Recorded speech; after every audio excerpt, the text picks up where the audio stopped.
Você pensa demais e talvez nem perceba o quanto isso tem drenado sua energia, seu tempo e sua capacidade de agir com firmeza no mundo. Pensar é essencial, mas pensar sem parar é como pisar fundo no acelerador com o freio de mão puxado, é como girar em círculos dentro da própria mente enquanto a vida real avança lá fora, ignorando seus medos, seus dilemas e seus planos perfeitos. O mundo não desacelera porque você está inseguro. A realidade não espera que você termine todos os cálculos mentais para só então começar a viver. E quanto mais você adia, mais difícil se torna romper esse ciclo. A mente é uma ferramenta valiosa, mas também pode se transformar na pior das prisões quando você perde o controle sobre ela e começa a ser conduzido por pensamentos que se repetem como ecos dentro de um labirinto. A dúvida começa pequena, mas cresce a cada volta, e de tanto pensar em possibilidades, riscos, opiniões e cenários que talvez nunca aconteçam, você se distancia do agora, da prática, da ação e, principalmente, de si mesmo.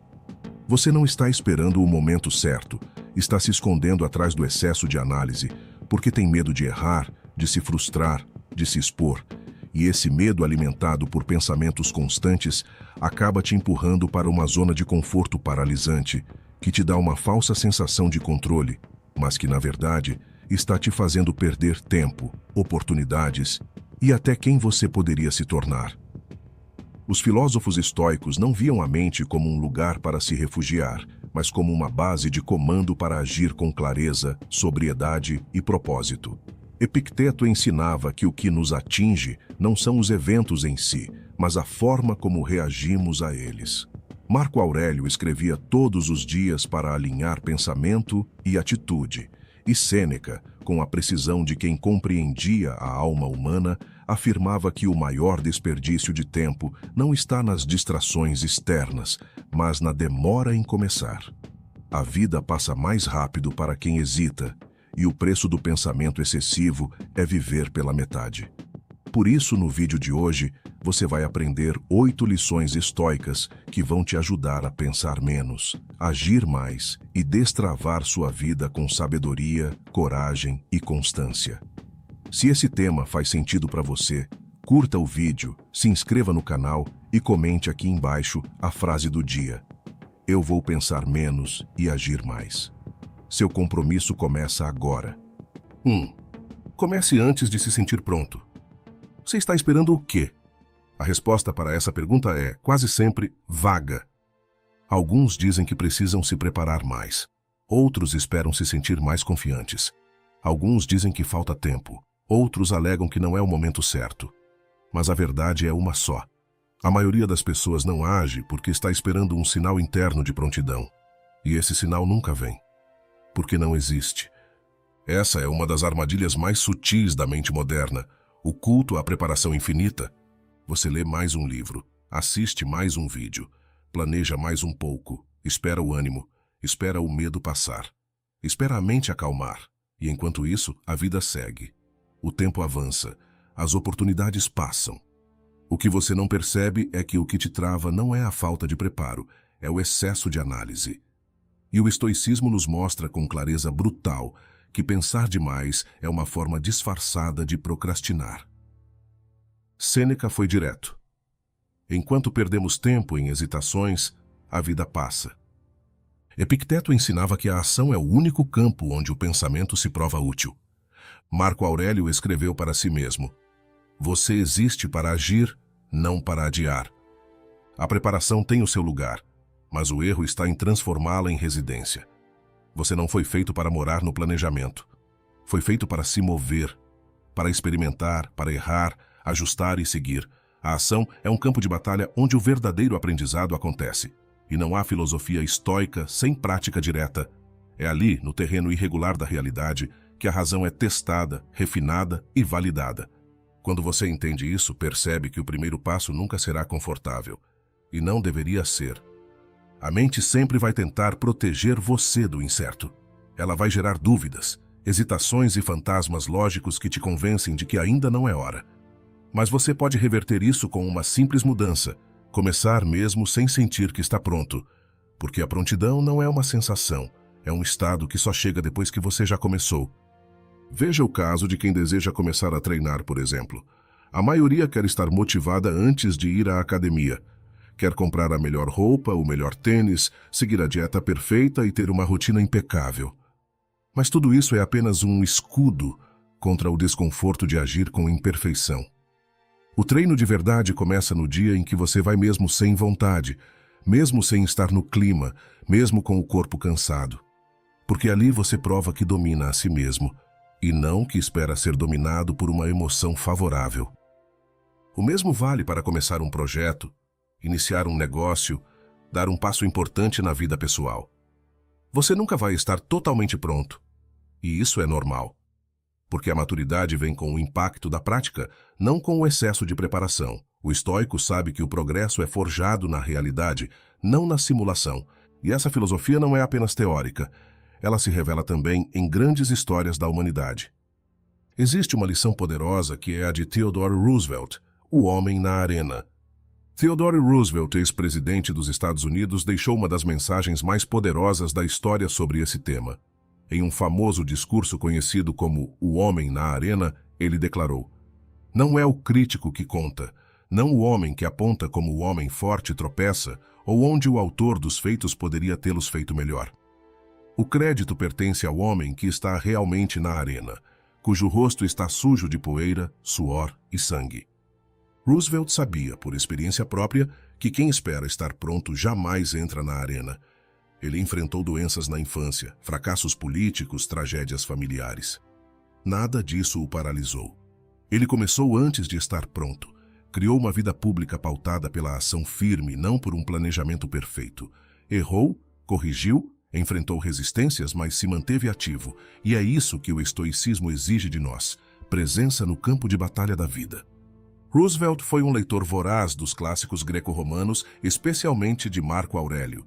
Em seus discursos, constantemente reforçava a importância da ação direta, da coragem diante do incerto, da disposição de lutar mesmo quando o cenário não parece ideal. Ele entendia que a grandeza está em agir apesar das limitações, não por ausência delas. E o mesmo serve para você. Você está adiando aquele projeto por medo de falhar. Está postergando uma conversa importante, esperando o clima ideal. Está dizendo a si mesmo que ainda não é o momento. Mas talvez o momento seja agora, justamente porque você se sente despreparado. A coragem estoica não nasce da ausência de dúvida, mas da decisão firme de agir mesmo com ela. E o resultado? Mesmo que você erre, terá aprendido. Mesmo que tropece, estará em movimento. E o movimento é sempre preferível à paralisia mental do perfeccionismo.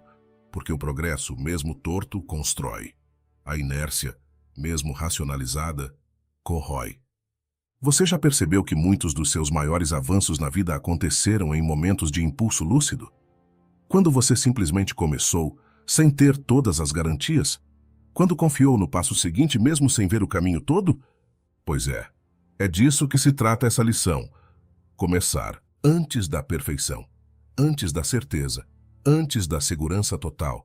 Começar com o que você tem, com quem você é. E aceitar que o aperfeiçoamento virá depois, ao longo da jornada. A própria filosofia estoica é construída em cima disso. Marco Aurélio escreveu seu diário não como um mestre absoluto, mas como alguém que estava em prática constante. Ele falava com dureza consigo mesmo. Ele lembrava todos os dias que poderia errar, se distrair, se perder, mas mesmo assim, ele escrevia. Mesmo assim, ele agia. Mesmo assim, ele assumia o dever que a vida exigia dele. Essa é a postura que você precisa adotar. Se você quer destravar sua vida, pare de esperar se sentir pronto. Isso nunca vai acontecer da forma como você imagina.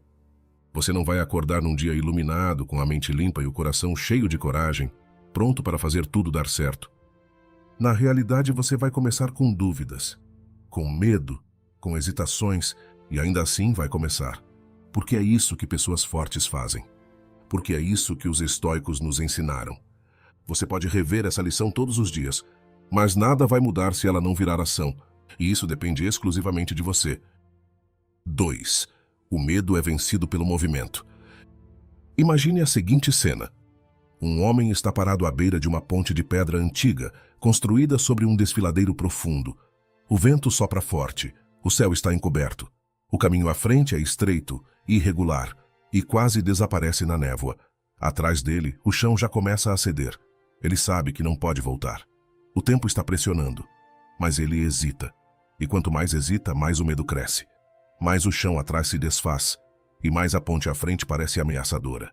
Até que, com um passo só, trêmulo mas firme, ele pisa na pedra seguinte e percebe, não era a ponte que era frágil, era ele que estava paralisado. Essa imagem, essa metáfora silenciosa, resume o que muitos de nós vivemos todos os dias, à beira da decisão, à sombra do medo. E a mentira que ele sussurra, espere mais um pouco, ainda não. O medo é uma construção da mente.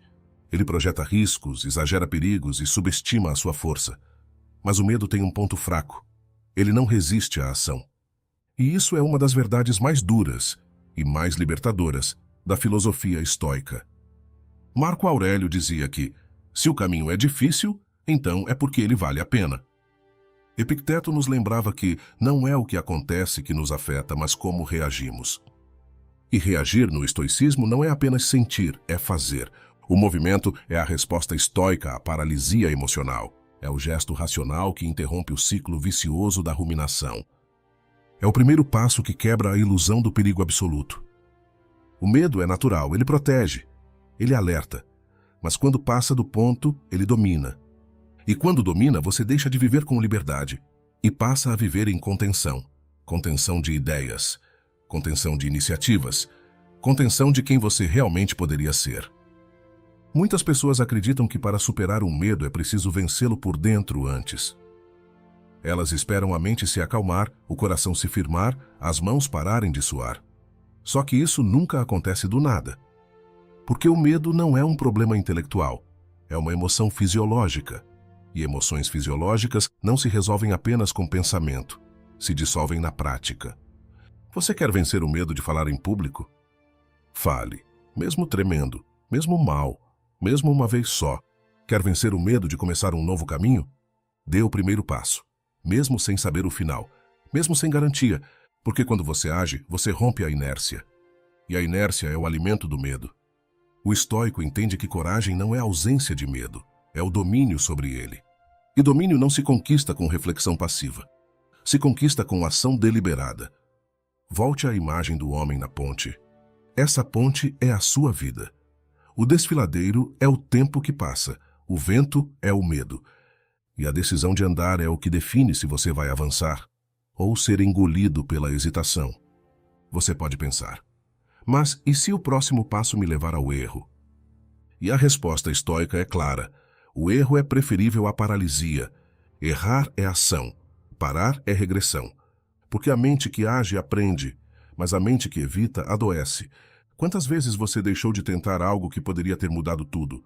Quantas vezes o medo te convenceu a dizer não agora, talvez mais tarde, quem sabe outro dia? E o que aconteceu depois? O medo diminuiu ou aumentou? O medo alimentado pela fuga não desaparece, ele cresce, fica mais silencioso, mais sofisticado, mais convincente. Ele se torna parte do seu raciocínio, da sua rotina, das suas desculpas. E você começa a chamá-lo de bom senso, de maturidade, de realismo.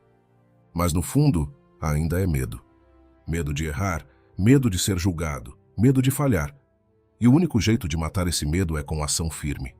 Se você quiser um exemplo real, incontestável, de alguém que venceu o medo pelo movimento, pense em Rosa Parks. Em 1995, no Alabama, ela se recusou a ceder o assento de ônibus a um homem branco, desafiando a segregação racial vigente nos Estados Unidos. Ela poderia ter esperado o momento certo. Ela poderia ter pensado nas consequências. Mas naquele dia ela agiu. Um gesto simples. Um movimento contido, mas inegociável. E aquele pequeno ato se transformou em uma avalanche de mudança. Não foi ausência de medo, foi decisão acima do medo. É isso que define quem vive com força. Não é a ausência do temor, é a disposição de se mover mesmo com ele presente. Você pode não ter uma batalha social para lutar, mas tem seus próprios monstros. E cada vez que escolhe fugir deles, eles crescem. Mas quando você avança, mesmo com o peito apertado, mesmo com a garganta seca, eles recuam, porque o medo não resiste à firmeza da ação. Não é só a mente que move o corpo também move a mente.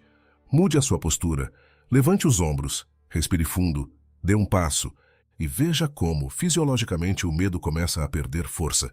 É por isso que soldados treinam marchando. É por isso que atletas aquecem mesmo antes da competição. O corpo envia sinais para o cérebro, e quando você se move, você diz para si mesmo: eu estou no controle. Mesmo que por dentro você ainda duvide. Essa inteligência estoica é prática, corporal, racional. Você não precisa sentir coragem para agir. Você age e a coragem te encontra no caminho. Se você estiver travado por medo, experimente isso. Escolha um micromovimento. Algo tão pequeno que o medo não possa combatê-lo. Por exemplo, se tem medo de gravar um vídeo, abra a câmera e apenas grave 10 segundos para você. Se tem medo de sair de casa para um novo projeto, apenas vista a roupa e vá até a porta. Se tem medo de conversar com alguém, apenas escreva a primeira frase. Esse gesto mínimo é um símbolo, e símbolos são poderosos, porque eles criam a narrativa de que você está agindo. E quando isso acontece, o medo começa a ceder. Não porque desapareceu, mas porque você deixou de alimentá-lo. O medo é uma sombra, mas sombras não têm substância. Elas crescem quando você recua e encolhem quando você avança. Você não precisa destruir o medo, só precisa caminhar mesmo com ele por perto.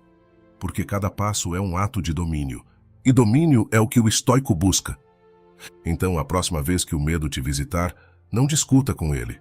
Levante, respire, dê um passo e lembre-se da imagem. O homem na ponte só descobriu a firmeza do caminho quando pisou. 3. Pare de tentar prever tudo. A mente humana tem uma sede insaciável por controle. Ela quer entender tudo, antecipar tudo, planejar cada detalhe do que ainda nem aconteceu. Ela projeta 1000 cenários antes de agir, e em muitos casos, nunca age. Mas o estoico sabe. Tentar prever tudo é o caminho mais eficiente para nunca viver de fato. O excesso de antecipação é um dos maiores ladrões de paz e ação da nossa era. Você não consegue focar no agora, porque está sempre calculando o que pode dar errado depois. Você não consegue dormir, porque sua mente já está ensaiando os conflitos do dia seguinte. Você não consegue começar, porque ainda está tentando montar o quebra-cabeça de um futuro que nem existe. Esse impulso por previsão absoluta é, na verdade, uma forma disfarçada de medo. Você tem medo do imprevisível, medo do erro, medo do incerto. E então inventa um roteiro mental detalhado, acreditando que assim terá mais controle. Mas a ironia é cruel. Quanto mais você tenta controlar o futuro, mais refém dele você se torna.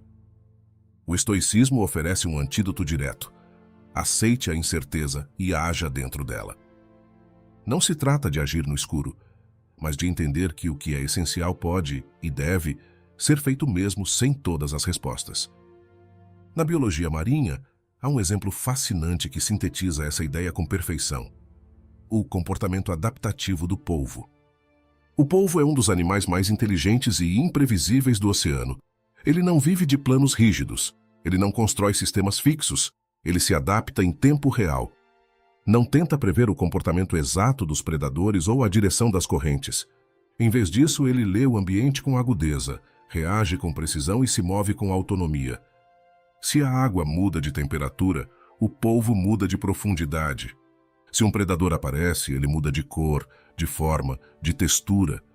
Ele pode se esconder em objetos, se camuflar em pedras, fugir em disparada ou simplesmente se dissolver na paisagem como se nunca tivesse estado ali. O polvo não antecipa tudo. Ele se prepara para se adaptar. E essa é a virtude estoica.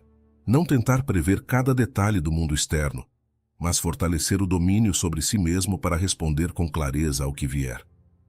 Enquanto você tenta desenhar cada curva do futuro com precisão, a vida, como o oceano, muda de direção, de humor, de pressão. O polvo não luta contra isso. Ele flui com inteligência. Você pode ser como ele. A tentativa de prever tudo vem de uma ilusão, a de que se você entender tudo, poderá evitar todo o sofrimento. Mas os estoicos eram mais maduros que isso. Eles sabiam que o sofrimento não vem do inesperado, vem da resistência ao inesperado. Marco Aurélio escreveu: perder-se em devaneios sobre o futuro é desperdiçar o presente. E o presente é o único campo onde se pode agir com firmeza. Quando você tenta prever tudo, você se torna escravo de variáveis que não controla. E se me criticarem? E se não der certo? E se algo fugir do plano? Essas perguntas te paralisam, não porque são reais, mas porque são infinitas. Não há fim para os "e se", mas há começo para o "mesmo assim". Mesmo que algo saia do esperado, eu ajo. Mesmo que o resultado mude, eu me adapto. Mesmo que o mundo desmorone, eu permaneço centrado.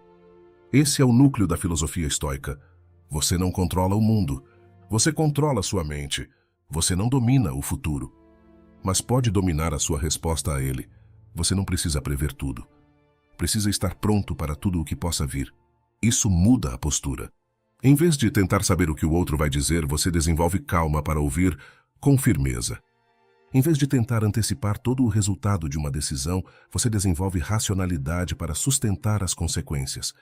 Em vez de tentar se proteger de toda dor, você aprende a suportar a dor com dignidade. O estoico não busca garantias, ele busca preparo. E esse preparo não vem de controle externo, vem de clareza interna. Epiteto dizia: não busque que os eventos aconteçam como você deseja, busque apenas que você responda a eles como deve. Essa é a libertação. Você não precisa mais viver com medo do que não sabe.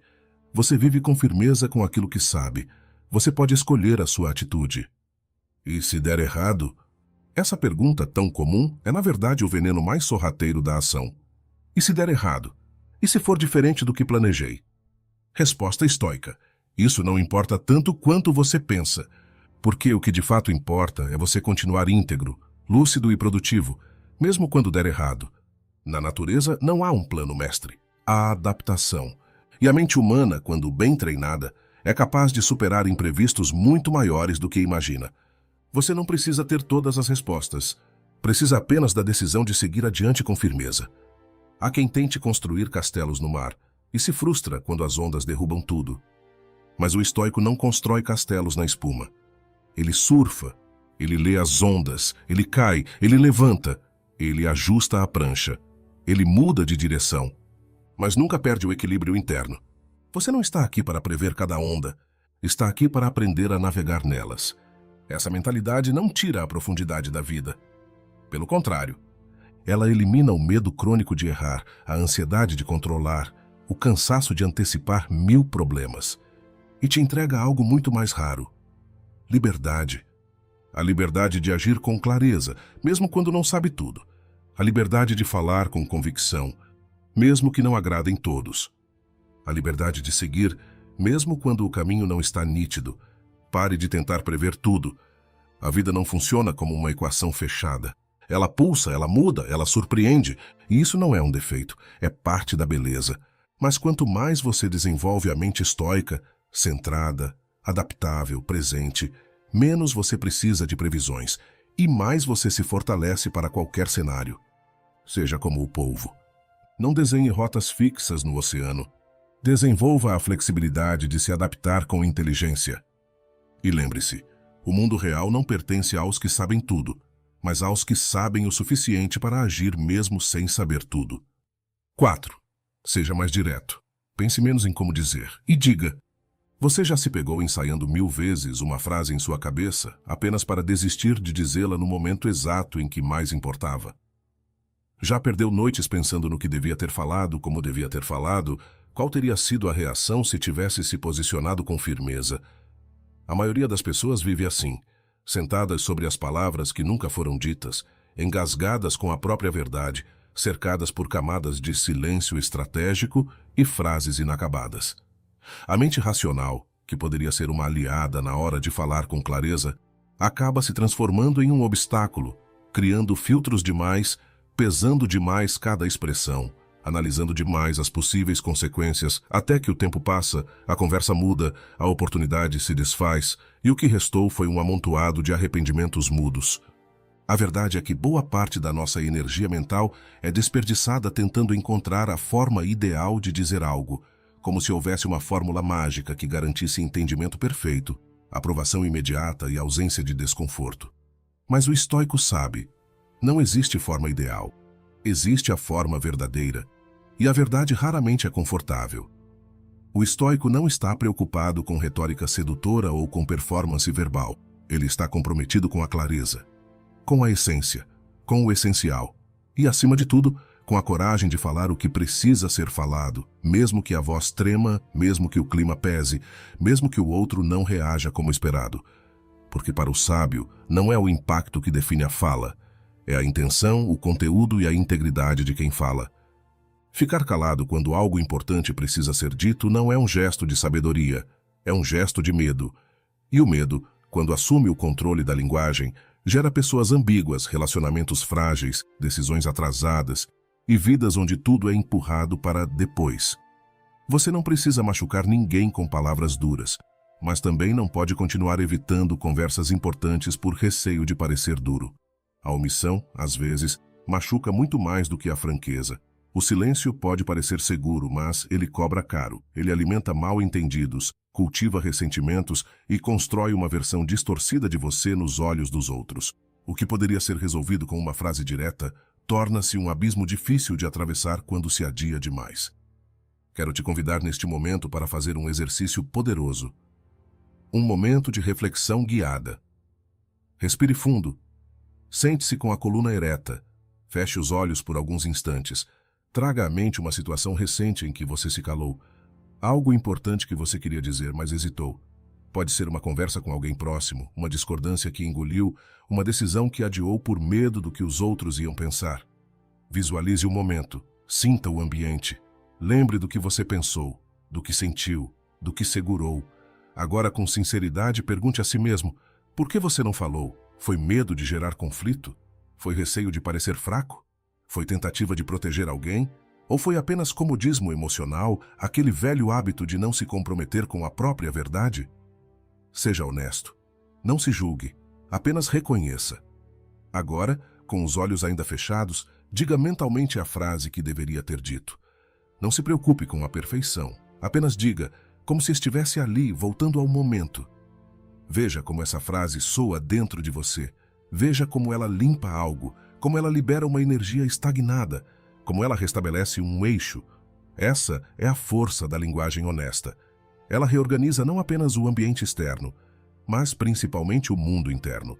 O estoico pratica a franqueza porque entende que a linguagem é uma ponte entre razão e realidade. Quando você pensa demais e diz de menos, essa ponte rui, e com ela vai sua coerência, sua identidade, sua presença. A clareza exige risco, mas é um risco necessário. Ninguém constrói respeito sendo omisso. Ninguém estabelece confiança sendo vago. Ninguém transforma sua vida falando sempre o que os outros querem ouvir. É preciso aprender a ser direto, não por frieza, mas por integridade. A verdade direta, quando dita com presença e intenção correta, é um presente. Ela limpa, ela organiza, ela fortalece. A hesitação para dizer o que precisa ser dito muitas vezes se disfarça de prudência. Mas há uma linha fina entre ser prudente e ser covarde. A prudência calcula o melhor momento. A covardia adia indefinidamente. A prudência fala com tato. A covardia se cala por completo. A prudência mede o impacto. A covardia se esconde atrás de suposições. O estoico escolhe a prudência com coragem, não com fuga. Ele prepara a mente para aceitar qualquer reação do outro, mas não trai a si mesmo no processo. Isso exige treino. Exige desconstruir padrões sociais que associam verdade à grosseria. E exige, sobretudo, se libertar da necessidade de aprovação constante.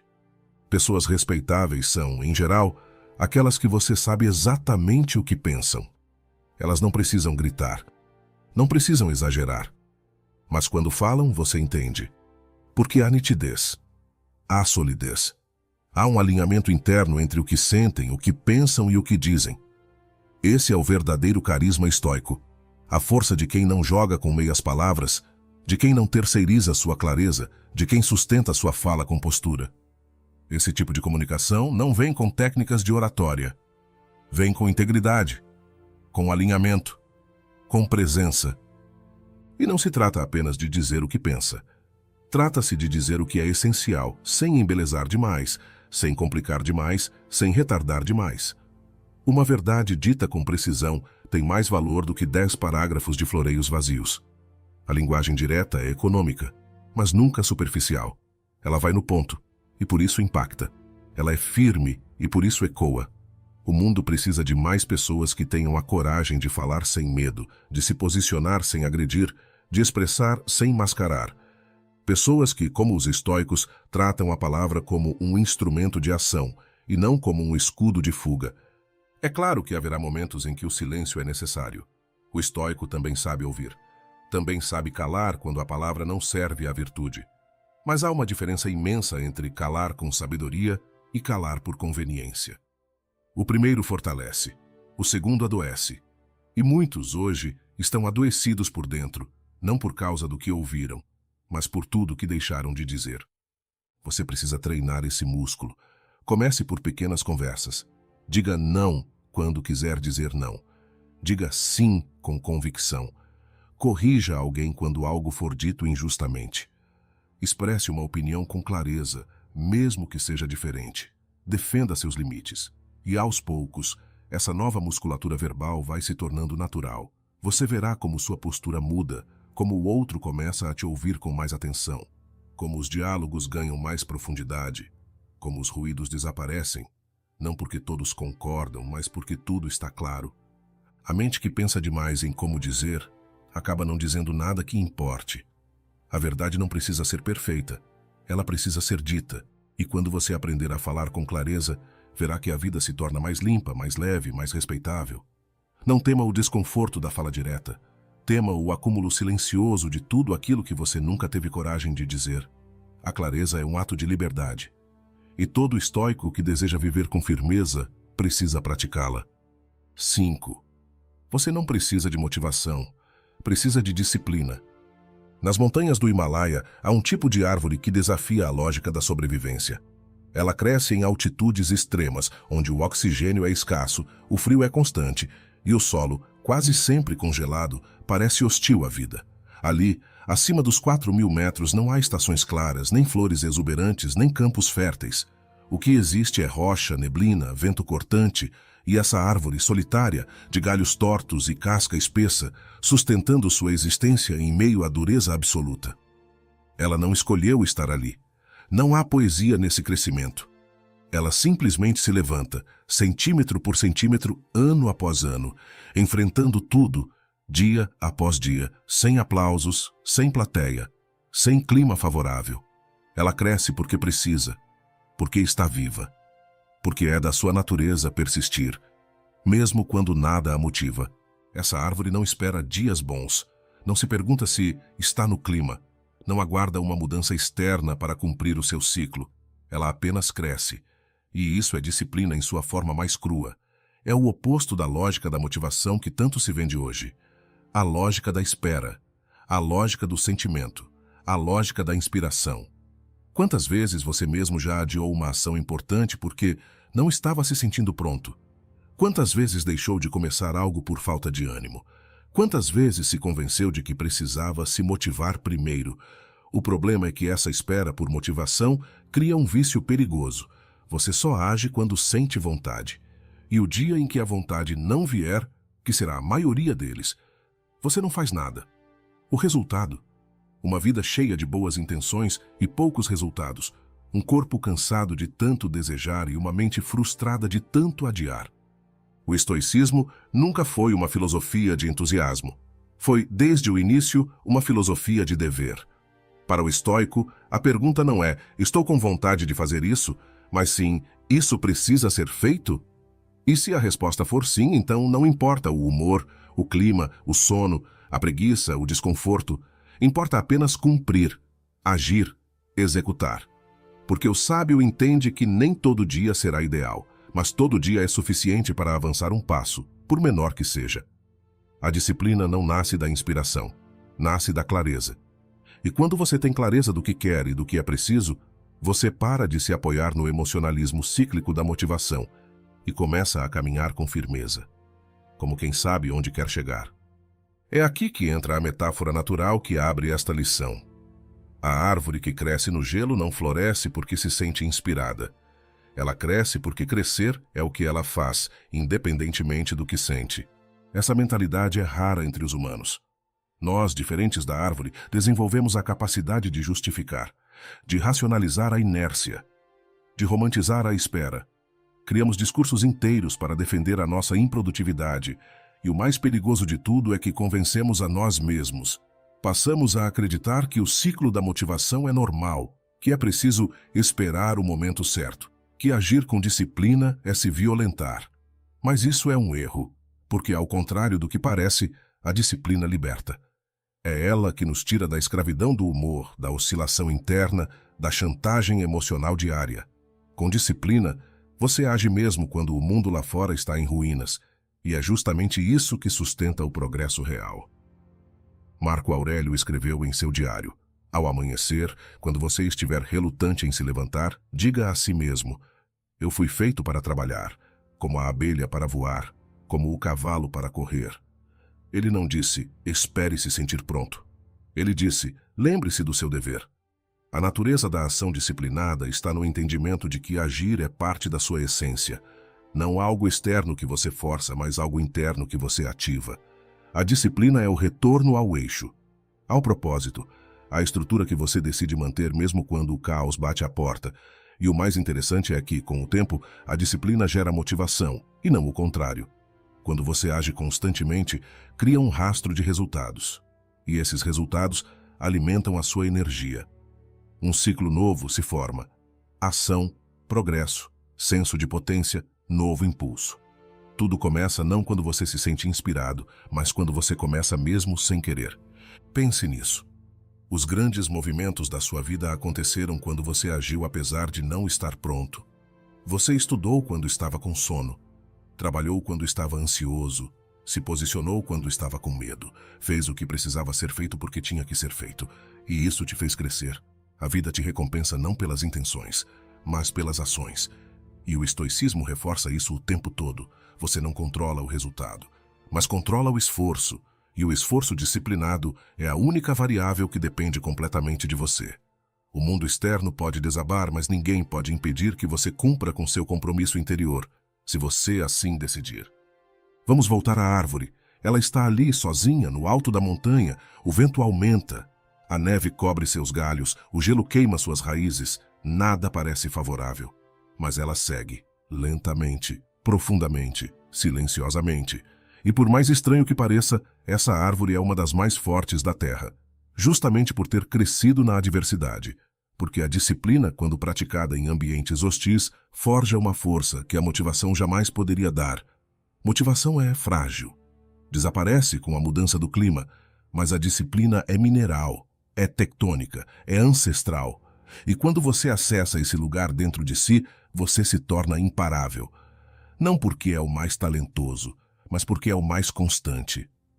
Se você quer vencer a procrastinação, se libertar do ciclo de altos e baixos emocionais, construir algo sólido, pare de depender da motivação. Crie rituais, crie rotina, crie compromisso, acorde e faça. Sinta ou não sinta vontade, faça. Esteja inspirado ou não, faça. Porque é fazendo todos os dias que o corpo se ajusta, a mente se reorganiza, a alma se alinha. Você não precisa de motivação.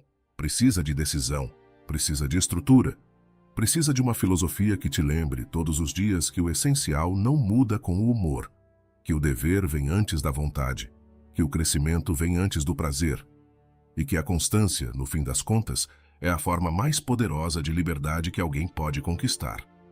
Se você olhar bem, verá que os maiores da história, filósofos, guerreiros, artistas, cientistas, construtores, não fizeram o que fizeram porque estavam sempre motivados, mas porque estavam comprometidos. Porque, como a árvore do alto da montanha, decidiram crescer mesmo quando tudo dizia que não. E você pode fazer o mesmo. Você não precisa esperar mais um vídeo, mais um livro, mais uma manhã perfeita. Você só precisa levantar e começar. E repetir, todos os dias, até que a disciplina se torne sua segunda pele, porque no fim é isso que separa os que querem dos que realizam. 6. Você não vai ser julgado pelo que pensa, mas pelo que faz. A mente humana tem uma tendência sedutora de confundir pensamento com virtude. Como se refletir sobre ser justo fosse equivalente a ser justo.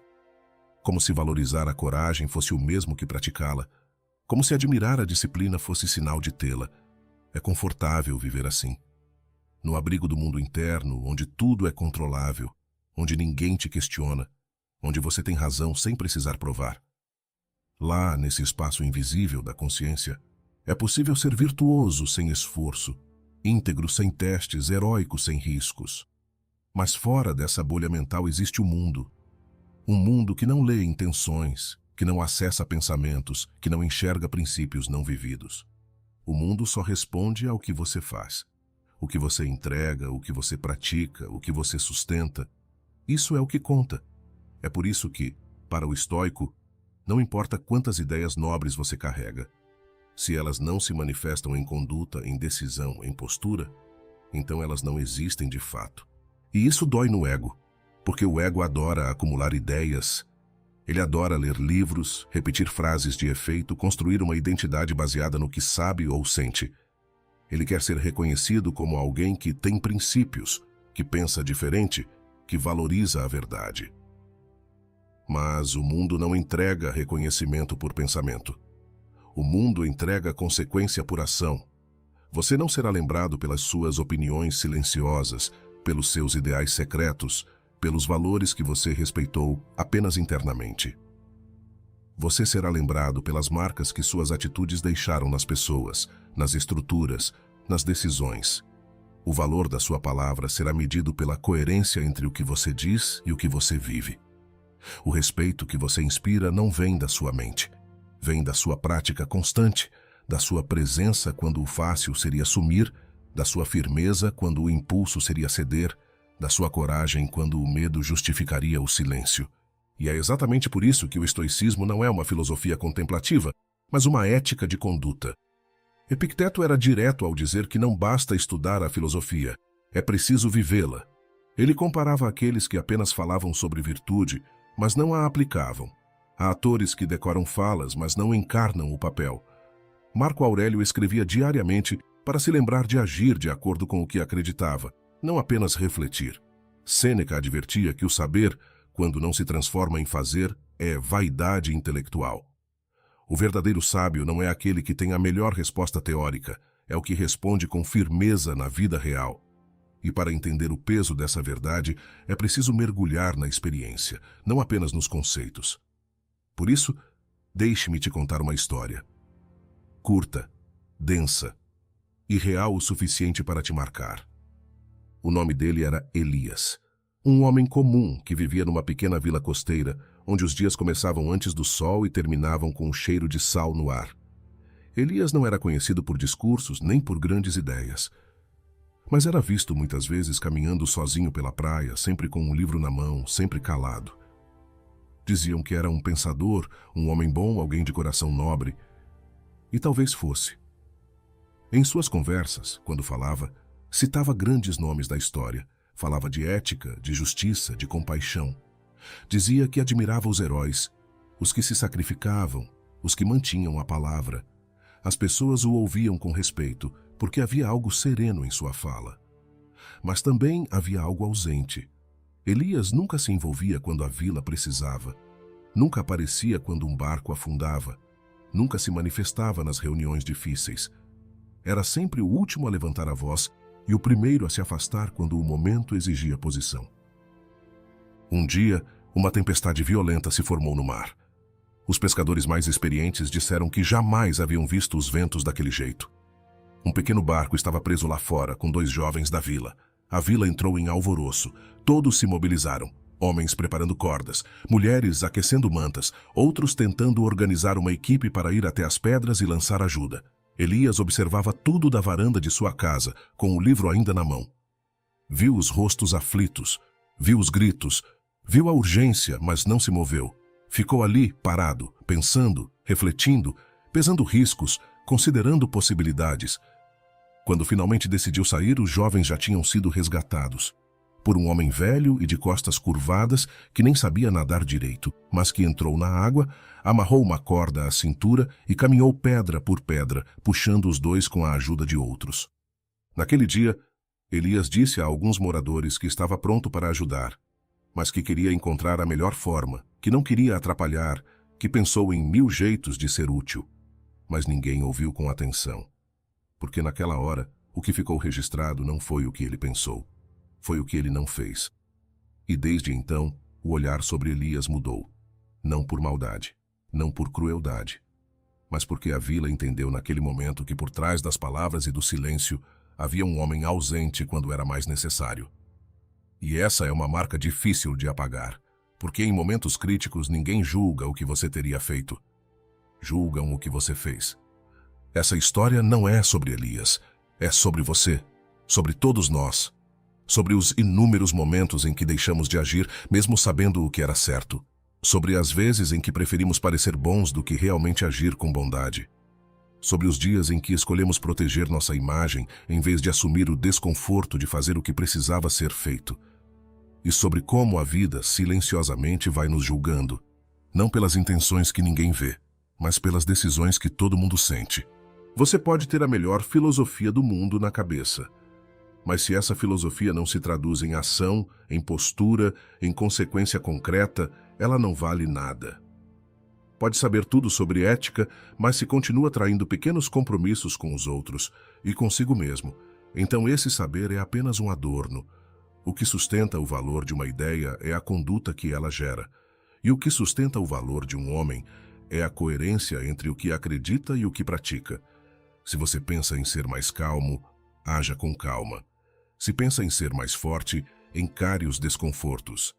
Se pensa em ser mais justo, corrija o que precisa ser corrigido. A vida não está interessada no que você admira, mas no que você realiza. E se você quer viver com força estoica, precisa aceitar essa responsabilidade. Precisa compreender que seus pensamentos moldam sua percepção, mas são suas ações que moldam o mundo. Que suas crenças estruturam sua visão, mas são suas reações que definem seu caráter. Que seus valores só são reais quando se tornam visíveis em suas escolhas. O resto é discurso. O resto é sombra. O resto é ego. Você pode pensar as coisas mais nobres, refletir os princípios mais altos, ter dentro de si os valores mais justos. Mas o mundo só verá aquilo que você fizer. Só respeitará aquilo que você sustentar. Só lembrará do que você marcou com ações, e não com intenções. E no fim, é isso que define a solidez de um estoico. Não o que ele pensa, mas o que ele faz, mesmo quando ninguém está vendo. 7. Coloque uma tarefa acima do pensamento. Você já acordou num dia aparentemente normal, com várias coisas para fazer, e percebeu que o seu cérebro decidiu transformar tudo aquilo em um quebra-cabeça mental gigantesco? A lista de tarefas não era tão grande, mas, ainda assim, você ficou girando entre uma coisa e outra, se perguntando por onde começar, o que era mais importante, se valia a pena fazer tudo mesmo ou se podia deixar para depois. Resultado: o tempo passou, você gastou mais energia pensando do que agindo e terminou o dia com aquela sensação sufocante de que ficou ocupado, mas não produziu quase nada. Pois é, essa sensação não é aleatória. Ela é consequência direta da ausência de um princípio simples: colocar uma tarefa acima do pensamento.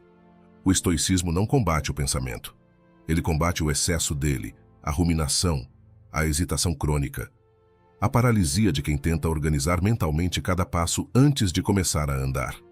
Epicteto já dizia: não são os fatos que nos perturbam, mas a interpretação que fazemos deles.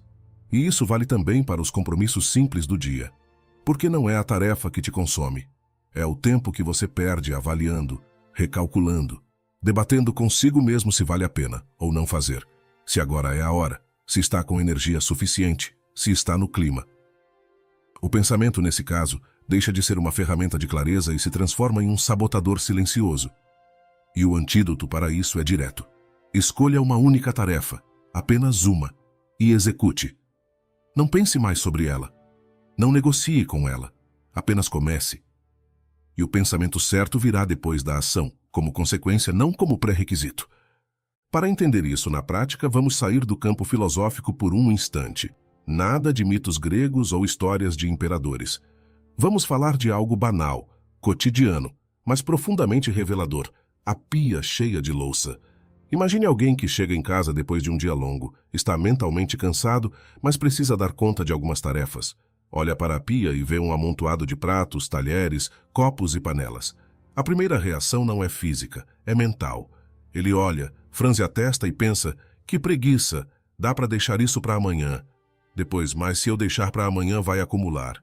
Em seguida, mas também que saco, só eu lavo isso. E assim por diante. Surge então um debate interno, uma mini-guerra de argumentos, justificativas, pequenas doses de culpa, promessas vagas, depois do banho eu faço, e por fim, uma distração qualquer. O celular, a TV, um mergulho em qualquer estímulo que o faça parar de pensar naquilo. A louça continua lá, intocada. Mas, curiosamente, mesmo sem ter feito nada, a pessoa já está exausta. Agora observe o que acontece quando, em outro dia, diante da mesma pia cheia, a mesma pessoa decide: não vou pensar, só vou lavar o primeiro copo e lava. A mão já molhou.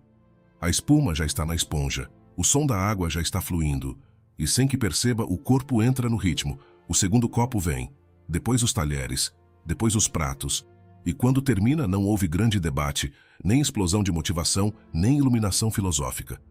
Só houve uma decisão: colocar uma tarefa acima do pensamento. Esse gesto simples, começar por um copo, é uma das maiores expressões de força estoica que alguém pode ter no dia a dia. Porque o estoicismo não está apenas nos grandes momentos, está principalmente nas pequenas vitórias, em silenciar o excesso mental e agir com sobriedade, em fazer o que precisa ser feito antes que a mente invente desculpas, em interromper a inércia com um gesto mínimo e firme. O estoico maduro não espera vontade, nem claridade absoluta, nem clima perfeito. Ele age com o que tem, onde está, e depois ajusta. Isso não significa agir no impulso, significa agir com objetividade. Esse princípio também se aplica em qualquer área. Você tem um projeto para iniciar? Não tente estruturar tudo na cabeça. Escolha a primeira tarefa concreta e execute. Precisa começar a estudar? Não debata o melhor método por 3 dias. Pegue o material e leia 5 páginas. Precisa resolver um problema em casa? Não ensaie conversas por 1 semana. Fale. De maneira respeitosa, mas fale. A ação correta se constrói com prática, não com excesso de planejamento. E a confiança, que tanta gente busca, não é um pré-requisito da ação. Ela é um subproduto dela. A maioria das pessoas pensa que para agir com firmeza é preciso primeiro se sentir firme. Mas isso é o oposto do que os estoicos acreditavam. Eles sabiam que o movimento cria o estado, e não o contrário.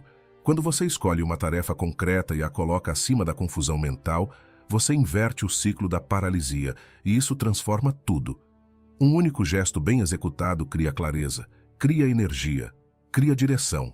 Não precisa ser perfeito, precisa apenas ser real. O interessante é que esse tipo de ação tem um efeito em cadeia. A louça lavada gera uma sensação de ordem, que pode levar à vontade de varrer o chão, que pode te motivar a organizar o quarto, que te coloca num estado de domínio sutil. Tudo porque você não ficou debatendo internamente por 40 minutos, você agiu. O mesmo vale para áreas mais complexas: finanças, relacionamentos, saúde. Ninguém organiza sua vida inteira de uma vez, mas você pode organizar uma conta atrasada, uma conversa difícil, uma caminhada de 20 minutos. E isso, quando feito com atenção estoica, tem o poder de reorganizar todo o resto. O erro está em acreditar que, antes de agir, é preciso resolver o turbilhão interno. Não é. É agindo que você organiza esse turbilhão, e a chave para isso é simples: escolha uma tarefa e faça. Se quiser pensar, pense depois, com o corpo em movimento, com a mente já um pouco mais leve. Pensar depois de agir é muito mais produtivo do que pensar infinitamente antes de começar. Porque aí, o pensamento estará conectado à experiência real, e não à especulação estéril. O estoicismo é prático, concreto. Ele te desafia a fazer o que precisa ser feito mesmo quando a mente está cheia, mesmo quando a motivação está baixa, mesmo quando tudo parece denso. Porque é aí que se prova o caráter. Não na teoria, mas na constância. Não no discurso, mas no gesto. E no fim são os pequenos gestos consistentes que moldam o destino. Portanto, da próxima vez que sentir que está paralisado, atolado nos próprios pensamentos, tente algo diferente. Não pense mais sobre o problema, não debata mentalmente por mais 20 minutos. Não busque motivação, apenas escolha uma ação concreta, uma só. Faça. E depois, se quiser, pense. Mas pense em movimento. Pense depois de começar. depois de tocar, depois de experimentar o peso real do que precisa ser feito. Porque a ação tem uma sabedoria que o pensamento puro jamais terá. Ela te conecta com a realidade. E a realidade, apesar de dura, é sempre mais gentil do que a prisão mental que você constrói quando pensa demais e faz de menos. No final do dia, ninguém se realiza pelo tanto que pensou em fazer, mas pelo que de fato fez, pela pia que lavou, pela ligação que fez, pelo texto que começou, pela atitude que tomou quando a mente gritava para adiar. Essa é a diferença entre viver em teoria e viver com firmeza. E é isso que os estoicos nos mostram. Uma vida sólida não nasce da perfeição mental. Nasce da capacidade de todos os dias colocar uma tarefa acima do pensamento e agir. Simples assim. 8. Assuma responsabilidade total. Existe uma verdade que parece cruel à primeira vista, mas é libertadora quando você finalmente a aceita. Tudo o que você deixa crescer sem cuidado acaba sendo dominado pelo caos. Isso vale para um jardim, para uma mente, para uma vida inteira. Quando você não assume o controle é tomado por outra coisa. Por forças aleatórias, por impulsos, por pessoas externas, por eventos que não pedem sua permissão. E quando você acorda, cercado por problemas, ressentimentos, tarefas acumuladas, relações falidas e energia esgotada, a reação natural é procurar culpados. Mas há uma resposta que o estoico oferece sem hesitação. A responsabilidade é sua, inteira, sem divisão, sem desculpa. Pense num campo aberto, um terreno fértil, mas esquecido. Se você não o cultiva, não o organiza, não define limites, ele não fica limpo, neutro, estável. Ele não espera, ele se enche de mato, de ervas daninhas, de raízes invasoras. A natureza não permite vazio. O espaço que você não ocupa com intenção será ocupado pelo aleatório. E essa é uma metáfora perfeita para a vida interior e também para a vida prática. Se você não toma decisões conscientes sobre quem quer ser, o tipo de rotina que quer construir, os valores que vai sustentar e os limites que vai impor, então sua vida será tomada por aquilo que vier. Hábitos ruins, distrações fáceis, influências fracas, desorganização emocional. Tudo cresce. A pergunta é, você está cultivando ou apenas deixando crescer? O estoicismo é uma filosofia incômoda porque ela te obriga a se ver como o único responsável pela forma como reage, age e conduz a própria existência. Ela não te deixa terceirizar. Ela não aceita. Foi o outro que começou, me criaram assim, eu só me defendi. Não tive tempo. Ela corta esse ruído e pergunta, o que você está permitindo crescer na sua vida? E o que você está fazendo a respeito disso? A resposta não pode vir em forma de lamento. Tem que vir em forma de atitude, de postura, de corte consciente daquilo que sufoca, de reconstrução deliberada daquilo que importa. Um exemplo simples do cotidiano. Imagine alguém que vive dizendo que sua vida está fora de controle, que está exausto, que não tem tempo para nada, que está se afundando. Mas ao observar mais de perto, você nota que essa pessoa assiste 2 horas de séries toda noite, passa mais 1 hora nas redes sociais, alimenta conversas inúteis todos os dias, diz sim a tudo que aparece, nunca organiza o que precisa fazer e acorda sempre no último minuto. O caos que ela vive não foi criado por um inimigo externo. Foi nutrido por escolhas inconscientes, repetidas por tempo demais. E quando ela diz que as coisas só pioram, o estoico diria, sim, e isso acontece porque você não está no comando. Está apenas reagindo. E aqui está o ponto central. Assumir responsabilidade total não é se culpar por tudo. É se responsabilizar por tudo que você pode fazer a partir de agora. É aceitar que mesmo que o campo tenha sido abandonado por muito tempo, ele agora está em suas mãos. Pode dar trabalho limpar, pode levar tempo, pode doer arrancar certas raízes, mas ninguém mais vai fazer isso por você. E se você não fizer, o mato volta. Sempre. A responsabilidade total é esse tipo de vigília constante. Você não cuida da vida uma vez e pronto. Você cuida todos os dias, e é esse cuidado que revela quem está realmente comprometido com o próprio destino. E quem ainda vive esperando que as coisas se resolvam por milagre. O estoico maduro é aquele que olha o próprio caos e diz, isso aqui é meu. Mesmo que alguém tenha contribuído para ele, mesmo que tenha vindo do passado, mesmo que pareça injusto, ainda assim, é meu agora. E se é meu, eu não espero mais. Eu limpo, eu recomeço, eu reorganizo. Não importa quantas vezes for necessário, Porque não há força maior do que alguém que decide ser autor da própria vida, em vez de continuar vítima da própria passividade. Você quer ver isso na prática? Pegue um caderno. Liste os principais problemas que te cercam hoje: desorganização financeira, relações ruins, corpo negligenciado, casa abandonada, tarefas não concluídas, medos não enfrentados. Escolha um deles, um só. E em vez de explicar por que isso está assim, pergunte-se: o que eu posso fazer hoje, ainda que pequeno, que representa domínio sobre isso? Uma ligação, um pagamento, uma conversa que você vem evitando, uma limpeza, uma decisão, qualquer coisa que represente uma poda, um corte, uma demonstração real de que você está disposto a cuidar do campo.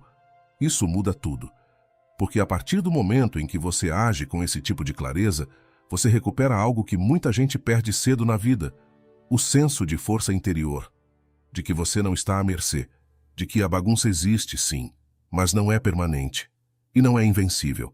Você não precisa controlar tudo, mas precisa controlar o que está ao seu alcance, porque isso é o que te coloca em posição de poder. E quem não assume isso, vive dependendo do humor do mundo, do que os outros vão fazer, do que a sorte vai trazer, e essa espera cobra caro. O campo da sua vida não precisa ser perfeito, mas precisa ser cuidado. A cada dia um pouco, com firmeza, com presença, com paciência, porque a virtude estoica não está no controle absoluto, está na constância da responsabilidade. Quando você entender de verdade que tudo o que cresce na sua vida, seja ordem ou caos, depende de você, algo muda internamente. Você para de negociar com a própria consciência, para de dar desculpas para o mato alto e começa a limpar, devagar se for preciso, mas sem pausa, porque a vida vai continuar crescendo. A questão é: você vai plantar ou deixar que cresça o que vier? A responsabilidade total é essa decisão diária de não fugir mais, de assumir o campo que é seu e finalmente cuidar dele como quem entendeu que ninguém mais pode fazer isso por você. E no fim, é sempre isso que conta. Não o que você pensou em fazer, mas o que você realmente fez. Não o quanto refletiu, mas o quanto colocou em prática. Porque o estoicismo não é uma ideia bonita, é um chamado à ação. Um lembrete de que a sua vida responde à sua conduta, não às suas intenções. E cada escolha diária é uma prova silenciosa de quem você está se tornando. Se você chegou até aqui, escreva nos comentários: eu fiquei até o fim. Esse simples gesto mostra que você está comprometido com sua própria evolução. E se você valoriza esse tipo de conteúdo, curta o vídeo, se inscreva no canal e compartilhe com alguém que também precisa desse tipo de reflexão. Até o próximo vídeo, amigo estoico.